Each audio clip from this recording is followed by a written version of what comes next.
자, 오늘 오전에 하나님의 말씀 보도록 하겠습니다. 오전에 하나님의 말씀은 요한일서 2장 3절입니다. 요한일서 2장 3절로부터 11절까지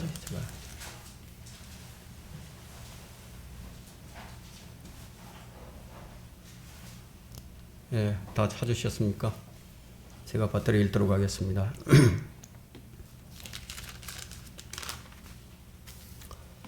만일 우리가 그의 계명들을 지키면 이로써 우리가 그분을 알고 있음을 아는 것이요 나는 그분을 아노라 하면서 그의 계명들을 지키지 아니하는 자는 거짓말쟁이니 진리가 그 사람 안에 있지 아니하니라. 누구든지 그의 말씀을 지키는 자는 하나님의 사랑이 참으로 그 사람 안에서 온전해지니 이로써 우리가 그분 안에 있음을 아느니라. 그분 안에 거한다고 말하는 자는 그가 행하신 대로 자기도 행해야 하느니라.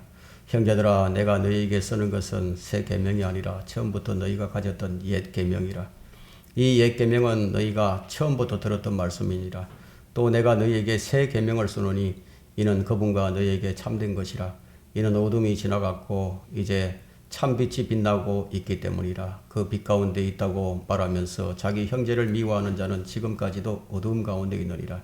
자기 형제를 사랑하는 자는 빛 가운데 거하며 자기 안에 실족할 계기가 없으나 자기 형제를 미워하는 자는 어둠 가운데 있고 어둠 가운데 행하되 자기가 어디로 가는지 모르니 이는 그 어두움이 그의 눈을 멀게 하였습니다.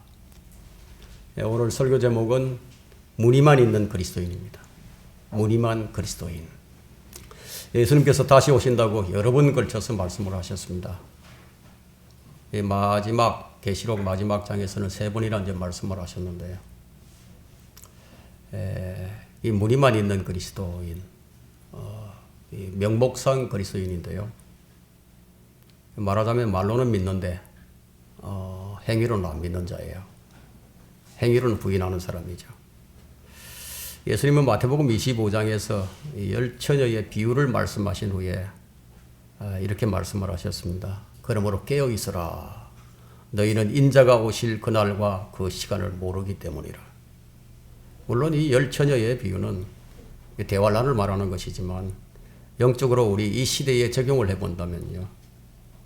어리석은 처녀들은 주님께 대한 열정이 없어요.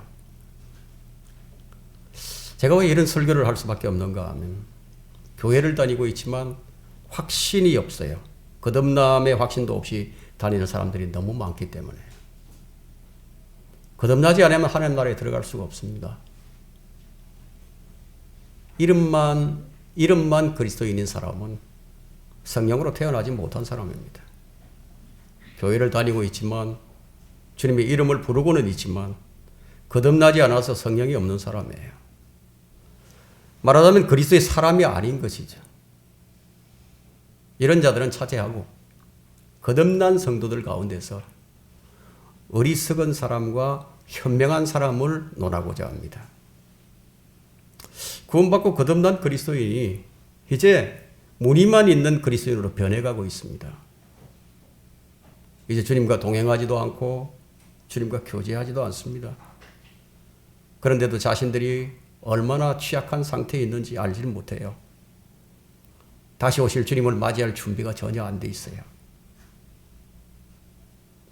주님께 하는 헌신이나 성도들 간의 진지한 교제도 없어요. 교제란 참 여러 가지 의미가 있습니다.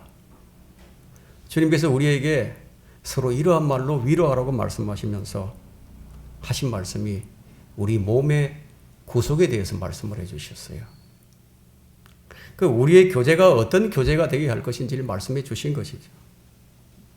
주님을 맞이할 준비를 하는 성도들은 어떤 교제가 있어야 하는 거예요? 주님을 맞이할 준비, 이것에 대한 논의가 있어야 되겠죠. 그리고 서로 격려해주고 또 위로를 하면서 용기를 북돋아주는 그런 교제가 있어야 하지 않겠어요? 그런 교제 가운데 사랑과 경건과 거룩함과 성화 등에 대해서 진지하게 말을 해야 하지 않겠습니까? 근데 그런 말이 없어요. 그저 자기가 하고 싶은 대로 하면서 그냥 그리스도인으로 불러주기를 바랄 뿐이죠. 자기들은 말로는 구원받았다고 하고 말을 하고 있고 자기들은 그리스도의 신부라고 말을 합니다. 여러분, 신랑을 애타게 기다리지 않는 신부가 있습니까? 정말 주님을 사랑하며 그리스도 안에 머물러 있는지, 지금도 그러한지, 옛날엔 그랬는데 지금은 아니면 안 된다 이거예요. 지금도 그러한지 자신에게 한번 물어보라는 겁니다. 매일 성경을 읽으면서 그분이 무엇을 좋아하시는지, 또 무엇을 원하고 계시는지 성경을 찾아가면서 그분을 맞이할 준비를 하고 있는지 자신에게 한번 물어보라는 겁니다. 어리석은 자녀들도 한때는 열정이 있던 사람이었어요. 하나님께서 보호해 주셨죠. 하나님께서 이들에게 건강도 주셨고 힘도 주셨어요. 자녀들을 선물로 주셨습니다. 그 자녀들도 하나님께서 축복을 해주시고 보호해 주셨습니다. 그런데 그 모든 축복에 이제 그들은 익숙해져 버렸어요. 여러분, 늘 공짜로 얻어먹는 사람들은요. 근데 어쩌다 이제 공짜를 안 주게 되면은 그거 왜 안 주느냐고 불평을 하는 것처럼 점점 무늬만 있는 그리스도인으로 변해갑니다. 감사를 하지 않게 되어버렸어요. 그러나 이 현명한 다섯 처녀는 우리는 주님을 기다린다고 외칩니다. 주님을 맞이할 준비를 한 것이죠. 여러분, 이사야 26장 한번 펼쳐보십시오. 이사야 26장 8절과 9절 한번 펼쳐보십시오.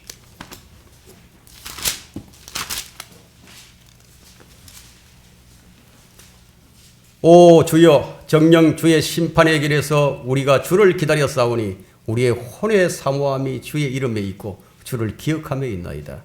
내 혼으로 내가 밤에 주를 사모하였으며 정녕 내 안에 있는 내 영으로 내가 일찍 주를 찾으리니 이는 그때에 주의 공의가 땅에 있으며 세상의 거민들이 의를 배울 것임이니이다. 이처럼 진정한 그리스도인은요, 아침 일찍 주님을 찾습니다. 매일 아침 마음이 주님께로 먼저 갑니다. 주님을 갈망하죠. 이것이 진정한 그리스도인이에요. 진정한 그리스도인은 어떻게 외치느냐 하면요, 나의 사랑하는 이는 내 것이요 나는 그의 것이니 그가 백합꽃들 가운데서 나를 먹이시는도다. 솔로몬의 노래 2장 16절에 있죠. 근데 신랑이 늦어집니다. 신랑이 늦어져요. 신랑이 늦어짐으로 모두 졸려서 잠이 들었는데 하고 마태복음 25장 5절에 말씀하고 있어요. 우리는 지금 이 예언이 성취되는 시대에 살고 있습니다. 모두가 잠이 들었어요. 성도들이 대부분 깊은 잠에 빠져 있습니다. 현명한 처녀들조차도 잠에 빠져 있습니다. 어떻게 기름을 준비한 처녀들까지도 잠을 잘 수 있는가? 그 원인이 바로 신랑이 늦어진다고 말하고 있습니다. 어리석은 처녀들도 처음에는 등과 기름을 준비하고 있었어요. 한때는 어리석지 않았고 그들도 현명한 처녀였습니다. 사실 예수님은 마지막 때에 있을 거대한 영적 침체와 또 배교를 말씀하고 있습니다. 이제 중요한 것을 말씀드리자면 주님이 오시기 전에 심각한 영적인 잠과 영적인 나태함이 그리스도인들에게 임할 것임을 지금 마태복음 25장 이 열처녀에 비유해서 우리에게 제시해 줍니다. 바울은 이 부분에 대해서 여러 차례 언급한 바가 있는데 많은 믿는 사람들이 이 비유에서처럼 시험을 당합니다. 지금 그 시험을 우리가 당하고 있는 거예요. 이런 현실 가운데 이런 문제에 대해서 설교를 할 수 있도록 해주신 주님께 저는 감사를 드립니다. 주님의 이런 현실을 미리 내다보시면서 하나님께서 얼마나 슬퍼하고 계시는지 그것을 보여주시는 거예요. 왜 주님께서 주님을 부끄러워하는 그리스도인들을 나중에 주님과 함께 하시도록 영광으로 이끄실까요? 주님은 주님을 부인하는 자들을 나중에 주님께서도 그를 부인하실 것을 성경이 말씀하고 있지 않습니까? 근데 왜 그런 사람들을 하늘에 영원히 두시기를 원하고 계실까요? 그들이 지금 교회를 다니고 있기 때문입니까? 왜 그런 자들을 영원한 하늘나라로 이끄시길 원하시걸까요? 이상하지 않습니까? 그것이 그리스도의 보혈 때문이라는 사실을 알고 계십니까? 그것이 영원한 구속 때문이에요. 히브리서 9장 12절에는 염소와 송아지의 피로 아니하고 오직 자신의 피로 한 번 성소에 들어가셔서 우리를 위하여 영원한 구속을 이루셨느니라. 자, 이 말씀이 여러분의 보장을 가져다 주기 때문에 이 말씀 때문에 마음 놓고 잠을 자고 있는 것입니까? 그렇다면 이 보혈에 어떤 능력이 있는가요? 죄를 제거하는 능력이 있죠? 여러분이 히브리서 9장 14절을 한번 확인을 해보십시오. 네? 이런 말씀들을 통해서 여러분이 지금 무엇을 하고 있는지 비교를 한번 해보라는 겁니다. 하물며 영원하신 성령을 통하여 흠없는 자신을 하나님께 드린 그리스도의 피가 어찌 너희 죽은 행실에서 너희 양심을 정결케 하여 살아계신 하나님을 섬기게 하지 못하겠느냐 이거예요. 자, 우리가 이렇게 섬기고 있지 않다면 우리는 그리스도의 피를 가볍게 여기는 자들이에요. 아니면 언젠가 한번 내가 영접 기도를 했으니까 저는 죄인입니다. 저의 죄를 사해 주세요. 그랬던 적이 한 번 있었습니까? 그것 때문인가요? 그것이 진정이었다면 그렇다면 지금은 왜 그렇지 않느냐 이거예요. 그 믿음이 진짜인지 가짜인지 바울은 이렇게 말을 합니다. 고린도 교회에 문제들이 참 많았죠. 고린도 교회 회중들이 육신적인 문제로 참 문제가 많았어요. 도덕적으로 인격적으로 좋은 모습이 보이지 않았어요. 믿음의 덕도 세우지 않았습니다. 그래서 바울은 그들에게 말하기를 고린도후서 13장 5절에 너희가 믿음 안에 있는지 너희 자신을 시험하고 스스로 입증하라. 예수 그리스도께서 너희 안에 계신 것을 스스로 알지 못하면 그렇지 못하면 너희는 버림받은 자들이라. 혹시 여러분은 이 그리스도의 피를 면피용으로 써먹고 있지는 않습니까? 누가 무리만 있는 그리스도인입니까? 첫 번째, 보혈의 능력과 그리스도의 사랑의 강권을 무시하는 사람들이에요. 너희가 믿음 안에 있는지 왜 바울이 이런 말을 하죠? 왜 자신을 시험하여 자신을 입증하라고 말을 하고 있죠? 이 말씀에 대해서 깊이 생각해 보신 적이 있으십니까? 그저 그냥 믿으면 되는 대로 믿으면 그냥 되는 것인가요? 그렇다면 이 말씀은 아무런 가치가 없어져 버리죠. 우리는 말씀에 민감하고 또 민감해져야 합니다. 야고보 기자는 믿음에 대해서 이렇게 얘기합니다. 네가 한 분 하나님이 계심을 믿으니 잘하는 것이니라. 마귀들도 믿고 뜨느니라. 오 허황된 사람아, 행함이 없는 믿음은 죽은 것인 줄 네가 알지 못하느냐. 마귀들도 하나님을 믿고 떨기까지 해요. 근데 여러분들은 떨지 않아요. 그렇다면 마귀보다 못한 믿음이 아닙니까? 그 믿음이 참인지 거짓인지 한번 입증해 보라는 거예요. 믿음 안에 있는지 너희 자신 스스로 시험해서 자신을 입증하라는 거예요. 나를 입증하라는 거예요. 여러분은 하나님을 사랑한다고 말을 할 것입니다. 근데 말로는 사랑하는데 행동으로는 사랑하지 않는다 이거예요. 왜 몸이 없었던가요? 팔이 없었어? 다리가 없었어요? 어쨌든 모르지만 행동으로는 사랑하는 모습이 안 보인다 이거예요. 그럼 마음으로는 내가 들여다볼 수 없으니까 마음으로는 확인할 수 없고 그러면 왜 행동으로 나타나지 않는가 하는 거예요. 그래도 나는 하나님을 사랑한다고 하나님께서 나를 사랑하신다고 그러면서 내게 편리한 성경 구절들을 잘 끌어다 적용하죠. 하나님의 사랑에서 그 무엇도 어떤 피조물이라도 떼어놓을 수 없다는 로마서 8장 38절은 참 좋아요. 이때 써먹기가 좋으니까요. 하나님께서 나를 사랑하신다. 맞는 말이에요. 옳은 말이죠. 하나님께서 이처럼 세상을 사랑하셨어요. 그러나 모두가 다 구원받는 것은 아니에요. 그분은 사랑의 하나님이 분명하시지만 동시에 공의 하나님이세요. 공의 하나님이시다.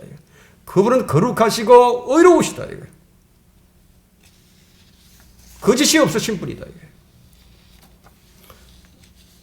주님은 이렇게 깊은 잠에 빠져있는 성도들에게 뭐라고 말씀하실 거예요? 착하고 충성된 종아, 네가 참 잘하였구나, 이렇게 말씀하실까요? 아니면 너는 내게 너무 무관심하지 아니하였느냐? 너는 나를 사랑하지도 않았고 나의 사랑에 빠지지도 않았고 나에 대한 열정도 없었고 나와 친밀한 관계도 맺지 않았을 뿐만 아니라 나에 대해서 생각조차 하지 않았다, 이렇게 말씀하지 않겠습니까? 과거에 한때 현명했던 처녀들이 이제 지금 막 잠이 들기 시작합니다. 신랑이 늦어짐으로 모두 잠들었는데 2000년도 지났고 주님의 오심이 지금 늦어지고 있습니다. 성도들이 깊은 잠에 빠져 들어갑니다. 이것이 오늘날의 하나님의 슬픔이에요. 하나님 슬퍼하신다고요. 과거에 깨어있었던 그리스도인들이 지금 잠이 든 다섯 처녀들처럼 지금 되어가고 있다 이거예요. 10년 전, 5년 전, 1년 전 분명히 현명한 그리스도인들이었는데 지금 주님을 떠나가고 있습니다. 하나님의 거룩한 영을 슬프게 하지 말라요. 지금은 어리석은 처녀들로 변해가고 있다 이거예요. 하나님께서 얼마나 슬퍼하시는 줄도 모르고 하나님의 거룩한 영을 슬프게 하지 말라. 너희가 그로 인하여 구속의 날까지 인치심을 받아들이라. 우리는 이런 현실 때문에 어떻게 해야 되죠? 울어야 하는 거예요. 눈물을 흘려야 한다 이거예요. 선지자들은 그 시대의 타락한 백성들을 보고 눈물을 흘렸어요. 이사야 선지자는 눈먼 파수꾼들을 향해서 경고의 메시지를 날렸습니다. 이사야 56장 10절에 그의 파수꾼들은 눈물 없고 그들은 모두 무지하며 그들은 모두 말 못하는 개들이니 그들이 짓지를 못하며 잠자고 눕고 졸기를 좋아하느니라. 이 시대의 모든 설교자들과 모든 그리스도인들이 들어야 할 메시지예요. 나는 그런 범죄에 속하지 않아. 나는 그런 어리석은 처녀가 아니야. 내 마음속에는 하나님을 향한 사랑이 있다. 나는 지금 성경을 읽고 있고 나는 하나님을 갈망하고 있고 나는 주님을 기다리고 있다. 그러면 그것들을 입증하는 열매는 어디에 있는 것입니까? 바울은 지금 우리에게 바로 이것을 질문합니다. 그 열매가 어디 있느냐고. 입증해 보라 이거예요. 성경은 이렇게 말씀하십니다. 잠언 19장 15절에서 게으름은 깊은 잠에 빠지게 하나니 게으른 혼은 줄일 것이라. 여러분이 영적으로 게으르지 않다면요, 정말 깨어있다면 아마 영적인 풍성한 양식으로 아마 여러분 마음에 가득 차 있을 거예요. 그래서 골로새서 3장 16절과 17절은 이렇게 말씀하죠.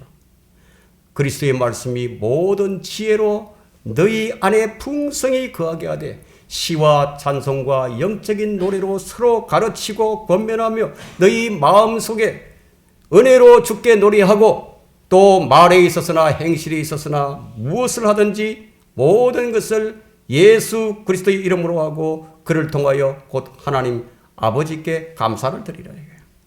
여러분 이렇게 해야 되지 않겠습니까? 영적 나태함이란 건요, 여러분이 과거에 허락하지 않았던 그러한 죄들을 하나씩 하나씩 서서히 허락하기 시작합니다. 이것이 영적 나태함이에요. 그리고 여러분이 가졌던 하나님에 대한 열정을 점점 조금씩 쉽게 만들 겁니다. 아주 조금씩 자신이 감지하지 못하도록 서서히 믿음의 정도에서 벗어나게 만들 거예요. 처음에는 기도 시간을 한두 시간 놓칠 수 있어요. 그런 다음에는 그 사람을 주일 크리스찬으로 만들든지 아니면 어쩌다 한 번씩 나오는 것으로 만들든지 그냥 무늬만 있는 그리스도인으로 만들어간다 이거예요. 마치 주일에 교회 한 번 나와서 출석하는 것으로 성도의 의무를 다한 것으로 여기게 만드는 거죠. 여러분, 교회 출석한다고 진정한 그리스도인이 되는 것은 아니에요. 주님과 매일 매순간 주님과 친밀한 교제 가운데 있어야 한다는 거예요. 이것이 주님께서 바라시는 것인데 이 나태함이 여러분을 주의 길에서 벗어나게 해서 여러분의 길을 가게 만들 것입니다. 이것이 영적 깊은 잠이에요. 나태함은 안일함은 깊은 잠으로 이끕니다. 그래서 지금 현명했던 그 그리스도인이 어리석은 그리스도인으로 변해갑니다. 아주 조금씩 일어나야 해요. 이대로는 안 된다 이거예요. 마지막 날이 가까울수록 사람들은 깊은 잠에 빠져듭니다. 어리석은 자이든 현명한 자이든 가리지 않고 잠이 들게 만듭니다. 여러분, 어리석은 처녀들은요, 등불을 밝힐 기름이 없어요. 그들은 다가올 일을 직면할 기름이 없어요. 그들은 두려워서 어떻게 할지를 모릅니다. 등불이 꺼졌어요. 마음이 공허하고 메말라 버렸습니다. 인생을 허비했습니다. 시간을 죽였어요. 이제 주님이 오실 때가 다 되었는데 준비가 되지 않았어요. 여러분은 어떻습니까? 여러분은 안전하다고 생각할지 모르지만 바울이 하는 말은 너희 자신을 입증하라예요. 너희 자신을 입증하라. 참 깊은 생각을 하게 만드는 말씀이 아닐 수 없어요. 너희 자신을 입증하라. 내 안에 주님이 계신다. 주님이 나와 함께하고 계신다. 그런데 어떻게 나태하게 잠을 잘 수가 있죠? 무엇으로 단장을 하고 주님을 맞이할 것입니까? 단장하지 못했다면 그리스도의 그리스도의 강권적인 사랑, 그리스도의 사랑의 강권을 무시한 것을 어떻게 하죠? 그리스도의 보혈의 능력을 무시한 죄를 어떻게 감당을 하죠? 나는 그렇게 한 적이 없다고 말을 할 것인가요? 고린도후서 5장 15절은 이렇게 말씀합니다. 그가 모든 사람을 위하여 죽으신 것은 산 자들이 이제부터는 더 이상 자신들을 위하여 살지 않고 자기들을 위하여 죽어졌다가 다시 살아나신 그분을 위하여 살게 하려는 것이라. 이것이 그리스도의 사랑이에요. 그리스도의 사랑이 나를 위해 죽으신 그분을 위해 살게 하려고 강권을 하고 있는 거예요. 강력하게 우리 공고를 합니다. 그리스도의 보혈의 능력은 죽은 행실에서 양심을 정결케 해줍니다. 현명한 그리스도인은 이렇게 할 것입니다. 하나님을 향한 갈망이 솟아오르고 구원에 대한 얘기를 하고 그분의 향기를 바라면서 주 하나님을 마음속에 은혜로 노래할 것입니다. 그분을 진정 살아가고 있는 그 믿음의 결과로 성령의 열매로서 자신을 입증할 겁니다. 지금 주님께 알려진 여러분의 모습,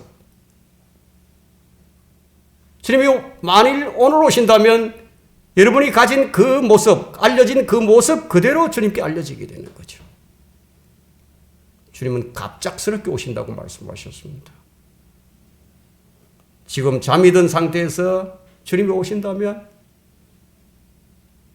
눈을 비비고 일어나서 주님을 맞이할 수밖에 없죠. 무늬만 있는 그리스도인은 진정한 그리스도인들이 올라가고 난 후에 이렇게 말할 겁니다. 문을 두드리면서 주여, 주여, 우리도 데려가 주세요. 나도 데려가 주세요. 그러면 주님께서 뭐라고 말씀하실까요? 하늘의 문이 닫혔다 이거예요. 나는 너를 전혀 알지 못한다고. 너는 나를 알려고 한 적도 없었다고. 나는 너를 모른다 이거예요. 이제 대환란으로 들어가서 기름을 싸서 준비하라고. 이미 문은 닫혔다고. 주님께서 문이 닫혔다고 말씀하실 것입니다. 만일 여러분이 문이만 있는 그리스도인이라면 문이 닫힌 후에 뭐라고 말하겠습니까? 만일 주님께서 여러분의 얼굴 앞에서 문을 닫아버리신다면 어찌하죠? 예수님은 공의로우신 분이세요. 거룩하신 분이십니다. 여러분 아주 많은 경고를 받고 왔습니다. 살아계신 하나님의 말씀을 받아들인다면 마음의 찔림을 받게 되고 지금보다 더 나은 상태가 되기를 원할 겁니다. 예수 그리스도를 더 깊이 알기를 원하게 되고 여러분 자신을 온전히 주님께 드리겠다고 말을 할 것입니다. 주님은 약속하셨어요. 너희가 온 마음을 다해 나를 구하면 만나리라. 만일 여러분들이 지혜롭다면, 현명하다면 참으로 진리의 말씀을 사랑할 것이고 앞서간 성도들의 믿음을 배울 수 있는 그런 기회를 놓치려고 하지 않을 거예요. 그들의 삶을 이끌어갔던 그 척도가 무엇인지 그들의 결과를 눈여겨보고서는 그들의 경험을 통해서 아마 우리가 유익을 얻으려고 노력을 할 것입니다. 누가 무리만 있는 그리스도인인가? 두 번째, 하나님과 교제가 있다 하면서 어두움 가운데 행하는 사람입니다. 하나님과 교제가 있다 하면서 1장 6절이죠. 요한일서 1장 6절에 만일 우리가 하나님과 교제가 있다 하면서 어두움 가운데 행하면 우리가 거짓말하는 것이며 진리를 행하지 아니하는 것이라. 요한은 지금 말하기를 자신이 그리스도인이라고 하면서 삶의 방식이 하나님의 특성을 반영하지 않고 있다면, 만일 그것이 계속 지속된다면 그것은 지금 거짓이라고 요한이 말하고 있는 거예요. 또한 여러분의 말과 행동이 하나님의 특성을 반영하고 있다 손 치더라도 내 자신에게 아무 죄가 없다고 잘하고 있다고 자만에 빠져 있다면 이렇게 말합니다. 요한일서 1장 8절이죠. 만일 우리가 우리에게 아무 죄도 없다고 말하면 우리 자신을 속이는 것이요 진리가 우리 안에 있지 아니하니라. 2000년 교회사를 보게 됩니다. 여러 계층의 사람들이 있었는데 그들 가운데는 극단적인 자들도 있었어요. 그들은 이제 완벽주의자들이었는데 죄가 없다 이거야. 죄가 없는 완벽주의를 믿었어요. 하지만 성경은 그렇게 가르치지 않습니다. 아무리 성숙하고 아무리 경건한 그리스도인이라 하더라도 죄는 약하다고 가르칩니다. 죄에 대해서는 약하다 이거야. 이 가르침의 뜻이 무엇입니까? 어떤 사람이 진정으로 중생을 했다고 하면 그 사실에 대한 가장 큰 증거가 무엇일까요? 그 사람이 죄에 대해서 아주 민감하게 반응을 하는 거예요. 그러면 그 사람은 자주 회개할 거리가 많을 거예요. 여러분 이 말씀을 들으면서 막 공감할 거예요. 제가 설교할 때 그 설교가 죄에 대한 것이라면 더 크게 반응할 거예요. 그런데 놀라운 것은요. 가장 경건하게 보이는 사람들이요. 그 경건한 사람들이 자신의 죄를 발견하고 애통하는 모습이에요. 그것이 더 놀랍죠. 그러나 가장 육신적이고 불경건하고 정오심이 많은 그리스도인은요. 마치 자신이 완벽한 사람인 양 얼음장처럼 차갑게 앉아서 이 말씀에 냉소할 것입니다. 지금 여러분은 무늬만 있는 그리스도인과 진정한 그리스도인의 차이를 듣고 있습니다. 진정한 그리스도인은 죄에 대해 민감하게 반응을 합니다. 양심이 괴로워서 견디질 못해요. 그 약간의 잘못된 생각이라도 그것이 그 양심을 괴롭혀요. 그것은 그의 양심이 그리스도의 피뿌림으로 지금 살아있기 때문이에요. 이를 위해서 주어진 것이 요한일서 1장 9절이죠. 장난 같은 자백을 하기 위해서 주어진 것이 아니에요. 우리가 우리의 죄들을 자백하면 그는 신실하시고 어려우셔서 우리의 죄들을 용서하시며 모든 불의에서 우리를 깨끗하게 하시느니라. 바로 우리를 위해서 이런 말씀이 주어졌어요. 죄에 대해 민감하지 않은 사람은 무엇을 의미하죠? 양심이 돌처럼 굳어져서. 여러분, 죄에 대해 애통해 본 적이 언제였습니까?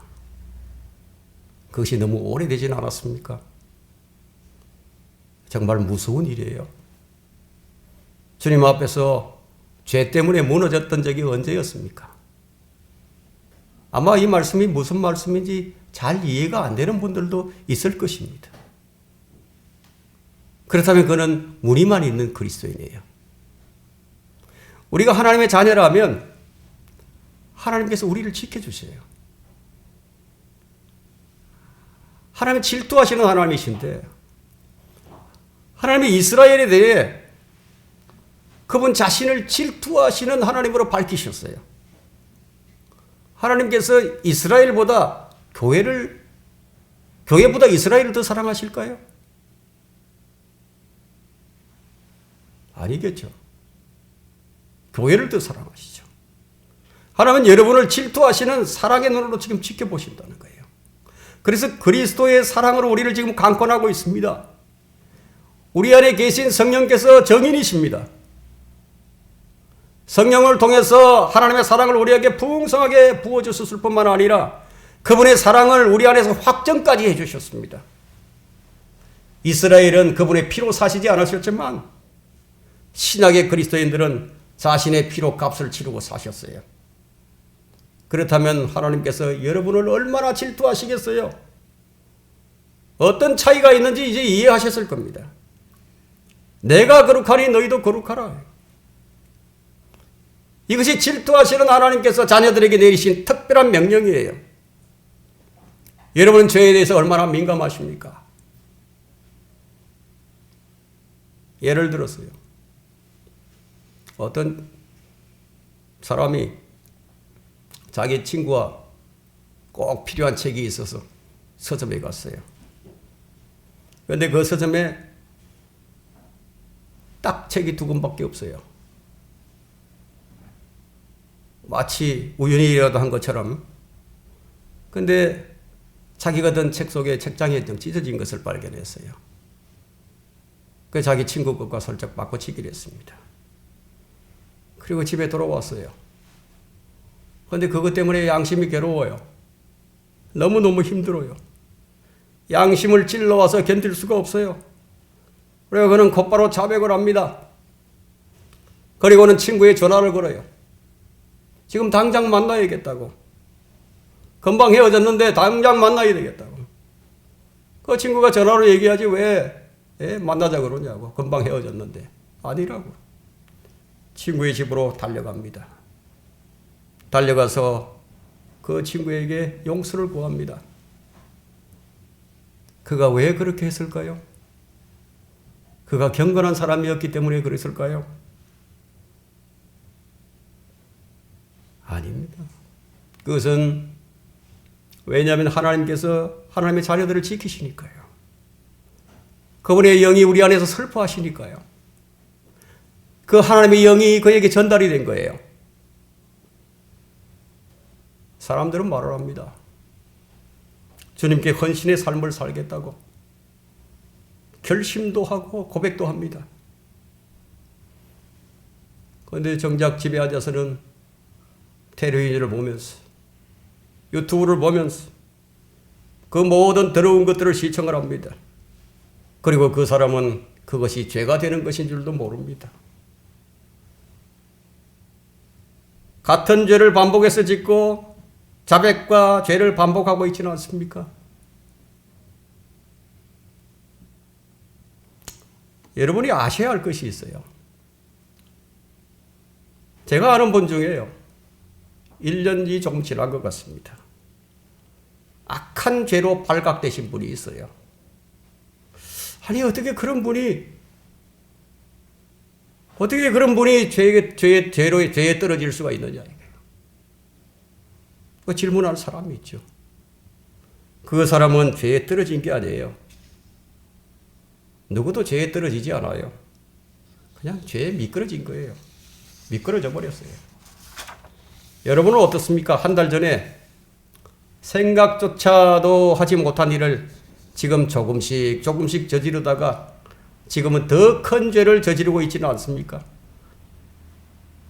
만일 여러분의 마음에 양심의 가책이 있다면, 조그만 일에도 민감하다면 그것은 하나님께서 여러분 안에서 일하고 계시다는 증거예요. 여러분은 죄에 민감하십니까? 민감해야 합니다. 이사야 66장 2절에는 그 모든 것을 내 손으로 지었으며 그 모든 것을 내가 이루었느니라 주가 말하노라. 그러나 이러한 사람은 내가 보살피리니 곧 영이 통회하고 내 말에 떠는 자라. 여러분, 하나님을 대하는 태도가 이러합니까? 이러한 태도를 취한 적은 있었습니까? 하나님 말씀에 떨고 있습니까? 아니면 하나님 말씀에서 빠져나갈 방도만 찾고 있었습니까? 여러분, 하나님 말씀이 여러분을 적나라하게 드러내기 때문에 혹시 하나님의 말씀을 지금 피해가고 있지는 않습니까? 이 말씀을 듣기가 껄끄럽지는 않습니까? 여러분은 이렇게 말할 겁니다. 나는 하나님과 관계를 맺었다고. 새로운 관계를 맺었다고.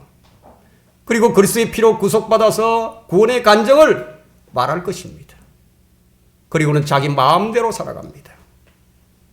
정말 그분과의 피의 관계, 그분과의 영의 관계를 맺고 있는 것인가요? 그렇다면 죄에 대한 새로운 관계도 아마 맺고 있을 것입니다. 왜냐하면 죄에 대한 새로운 관계가 맺어지지 않았다면 하나님과의 새로운 관계를 맺은 것이 아니기 때문이에요. 그분의 피로서, 그분의 영으로서 관계를 맺었다면 무리만 있는 그리스도인으로서 결코 살지 않을 것입니다.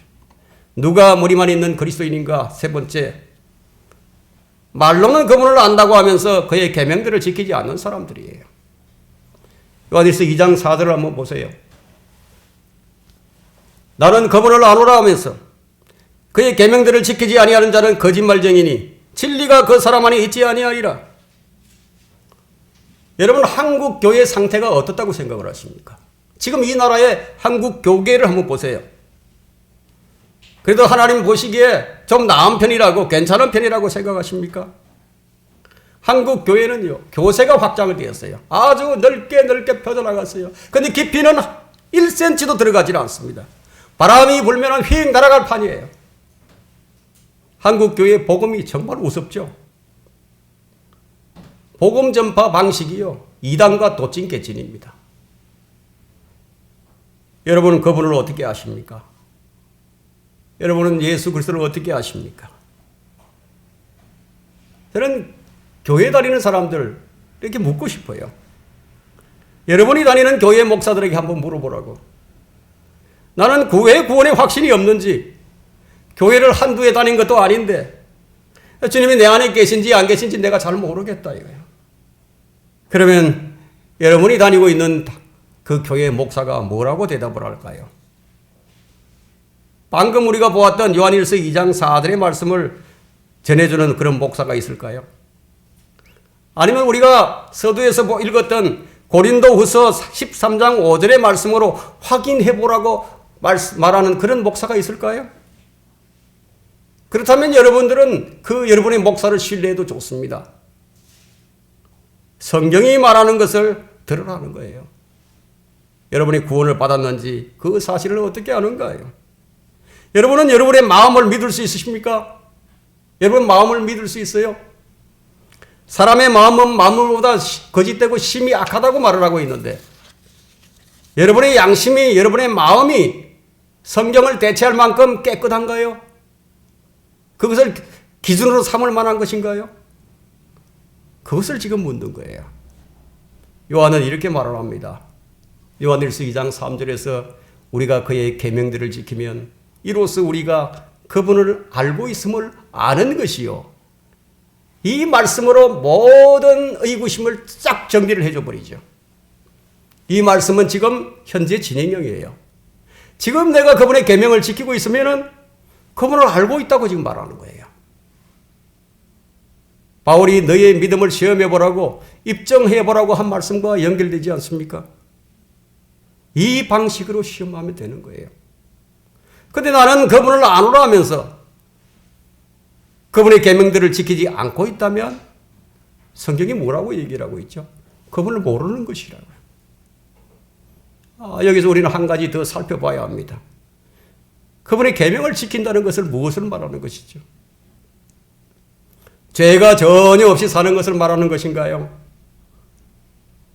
이것은 삶의 방식을 말해줍니다. 여러분들이 여러분의 일거수일투족을요, CCTV로 녹화를 해서 모니터링 해본다면 아마 여러분의 삶 자체를 들여다볼 수 있을 겁니다. 그 삶 자체를 들여다보니까 주의 계명을 알고자 하는 욕구가 있는지, 주의 말씀에 순종하고 있는지, 지금 내 모습이 점점 더 성장해가는 모습인지, 혹은 순종하지 못하고 실패했을 때 곧바로 자백하고 회개하는 그런 모습이든지, 아니면 진지함이 있든지, 아니면 경박함을 아마 알 수 있을 것입니다.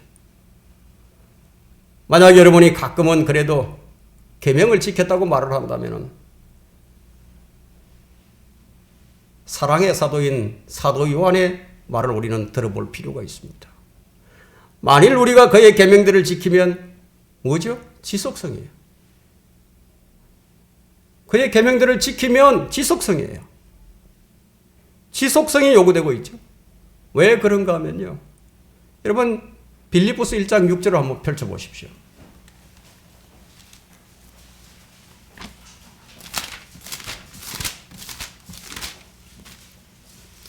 우리가 이것을 확신하노니 너희 안에서 선한 일을 시작하신 그분께서 예수 그리스도의 날까지 그 일을 완성하시리라. 지금 우리 안에서 지금 누가 일을 하신다고 하죠? 그분이 하신다고요. 여러분 자신에게서 주를 알려고 하는 욕구, 주를 위해서 살고 주를 위해서 죽고자 하는 생각, 말씀에 순종하고자 하는 욕구를 발견한 적이 있으십니까?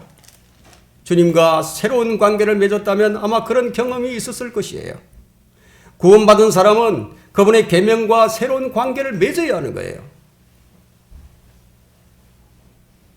만일 여러분이 주님과의 새로운 관계를 맺지 않았다면 성경은 여러분을 가리켜서 거짓말쟁이라고 말합니다. 거짓말쟁이라 해요. 진리가 그 사람 안에 있지 아니하리라.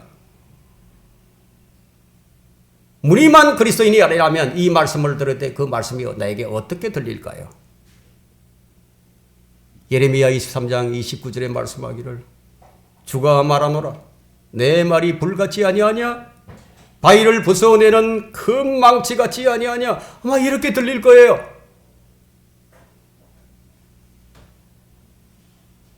만일 어떤 사람이 그분의 영광을 찬양하고 구원의 노래를 부르는데 그 사람이 계명들을 지키지 않는 사람이라면 그 사람은 거짓말을 한 거예요. 거짓말쟁이죠. 바울은 위대한 계시의 사람으로 알려져 있죠. 신약 성경을 14권이나 썼어요. 교리서를 13권 썼어요. 그러나 요한은 위대한 사랑으로만 알려져 있어요. 그분은 예수님께서 가장 사랑하는 제자였습니다. 그래서 사랑의 사도예요. 그처럼 순수한 사랑을 가진 사도가 내린 편결이 바로 당신은 거짓말쟁이다. 진정한 그리스도인은 어떻게 행해야 합니까? 이것은 우리에게 큰 관건이 아닐 수가 없어요. 우리가 어떻게 행해야 하느냐? 우리는 어떻게 살아야 하느냐? 우리는 예수 그리스도처럼 살아야 돼. 예수 그리스도처럼. 예수 그리스도처럼 우리는 행해야 한다. 여러분 요한일서 오늘 본문 2장 6절 한번 보십시오. 그분 안에 거한다고 말하는 자는 그가 행하신 대로 자기도 행해야 하느니라. 마음으로 믿으면 그만인가요? 행위로 부인해버리면 그만인가요? 행위는 뭐 상관없는가요? 물론 우리는 예수 그리스도처럼 다 행할 수는 없어요. 우리가 예를 들어서 설명을 한다면요. 여러분이 어린 시절을 한번 기억을 해보십시오. 여러분의 어린 시절. 여러분들이 꼬마로 있을 때, 여러분의 아버지가 대통령보다도 더 큰 사람으로, 가장 위대한 사람으로 보이죠.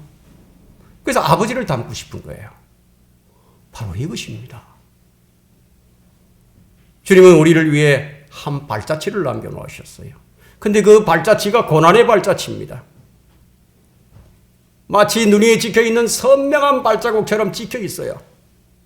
우리가 그 발자국을 보고 걸어갈 수 있도록 성경에 그렇게 지금 그 발자국을 표시해 놓았어요. 만일 여러분들이 주님을 가장 크고 위대한 분으로 여기고 있다면, 그분이 여러분에게 길이요 진리요 생명이 분명하다면, 그분의 발자국 위에 여러분의 발자국이 표시된 그 표시가, 찍힌 표시가 아마 보일 것이에요. 여러분 생각을 해보십시오. 어른의 보폭은 커요. 아이들의 보폭은 짧아요. 근데 어린아이가 아버지의 발자국에 자기 발을 포개 놓으려면 쉽지가 않다 이거예요.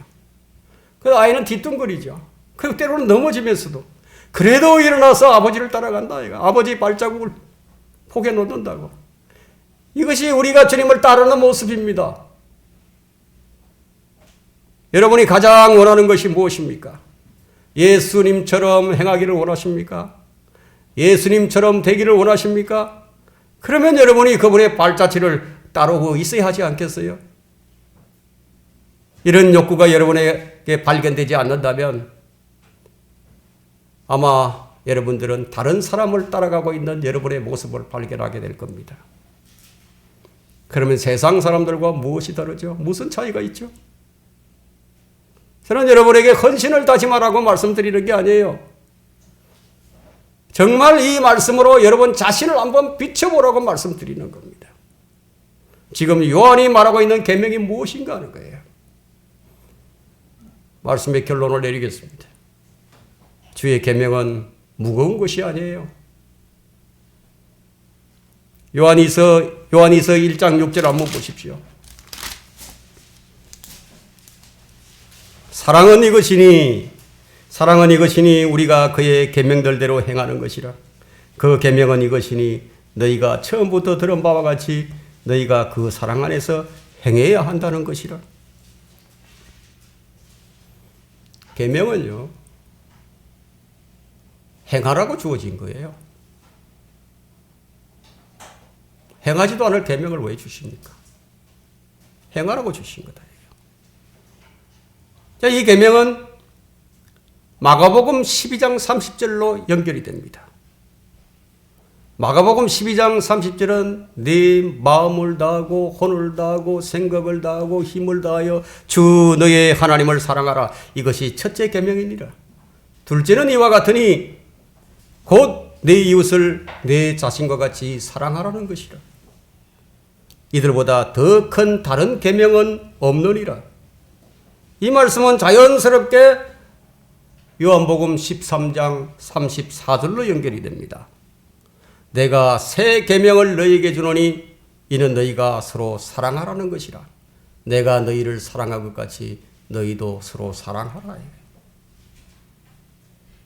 그리고 이 말씀이 어디로 연결되죠? 요한복음 14장 24절로 연결이 됩니다. 23절로 연결됩니다. 예수께서 대답하여 그에게 말씀하시기를 나를 사랑하는 사람들은 내 말을 지키리니 그러면 나의 아버지께서 그를 사랑하실 것이요 또 우리도 그에게 와서 우리의 것을 그와 함께 정하리라. 나를 사랑하지 않는 자는 나의 말을 지키지 아니하느니라. 이 글을 기록한 요한이 요한 1서에서 지금 이렇게 말을 합니다. 오늘 본문 2장 9절로부터 11절까지 다시 읽겠습니다. 하나님께로부터 태어난 사람은 누구나 죄를 짓지 아니하나니 이는 하나님의 씨가 그 사람 안에 거함이요 또 죄를 지을 수 없는 것은 그가 하나님께로부터 태어났기 때문이라. 여기에서 하나님의 자녀와 마귀의 자녀가 드러나느니라. 의를 행하지 아니하는 자나 자기 형제를 사랑하지 아니하는 자는 누구나 하나님께 속하지 아니하느니라. 이는 너희가 처음부터 들은 말씀이 우리가 서로 사랑해야 한다는 것이기 때문이라. 이 말씀에 의하면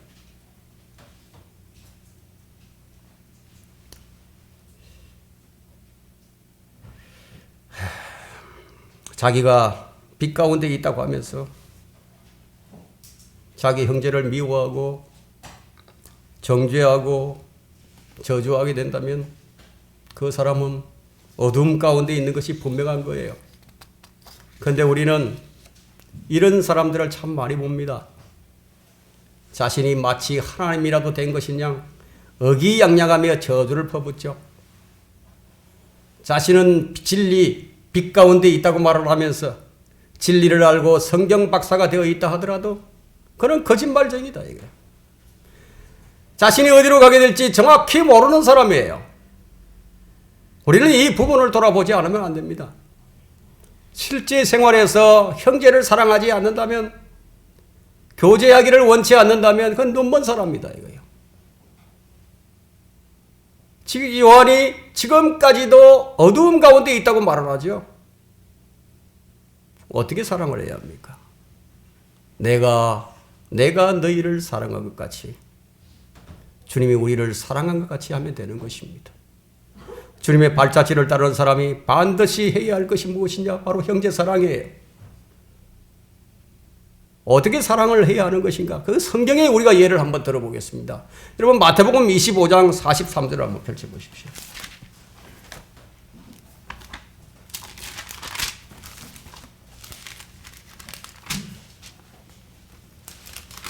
(43절을) 보십시오. 내가 나그네 되었을 때 대접하지 아니하였고 내가 헐벗었을 때 입을 것을 주지 아니하였으며 병들고 감옥에 갇혔을 때 문안 오지도 아니하였느니라. 자, 이 구절은 교리적으로 대환란 때 적용이 되어야 하지만 우리는 또 이 부분도 영적으로 한번 적용을 해볼 것입니다. 대환란의 상황에서 유대인을 돕게 될 때 그 사람이 그냥 쉽게 도울 수 있을까요? 쉽지 않아요. 지금처럼 쉽지 않아요. 유대인을 돕게 될 때 자신의 목숨이 경각에 달리게 됩니다. 그냥 이 말씀을 그냥 읽어버리면은 그럼 마태복음 25장에 이건 민족들의 심판이지 그렇게 넘어가게 되면 얻을 게 아무것도 없어요. 교리적인 지식 하나 더 갖춘 것밖에 없죠. 이들이 아주 작은 것을 베푼 것 같지만요. 실상은 그렇지가 않아요. 자기 목숨을 담보로 하고 돕는 거예요. 적그리스도의 통치하에서 유대인을 돕는다는 건 바로 죽음이에요. 자기 목숨을 담보하고 도와야 할 그런 상황이에요. 주님께서 요구하시는 형제사랑이 바로 자기 목숨을 희생하는 사랑입니다. 그리스도 안에 있는 형제들을 이렇게 사랑하라는 것이에요. 사랑 안에서 살고 성령 안에서 행하지 않으면 할 수 없는 사랑이 바로 이런 사랑이에요. 여러분은 하나님을 사랑하고 주님을 증거하면서 하나님을 예배하고 주님 하나님을 섬기는 사람들과 교제를 하고 계시죠? 아니면은 하나님과 아무런 관계도 없는 사람들하고 더 친근하게 지내십니까? 그것이 여러분이 누구인가를 스스로 입증하는 것입니다. 마태복음 25장 펼쳐놓으셨죠? 25장 44절과 45절을 읽고 제가 설교를 마치도록 하겠습니다.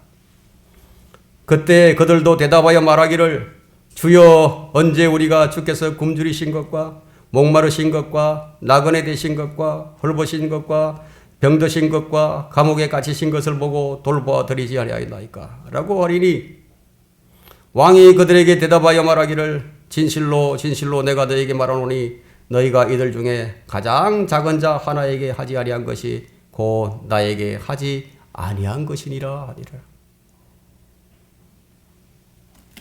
형제 사랑은 우리가 주님께 한 것이에요.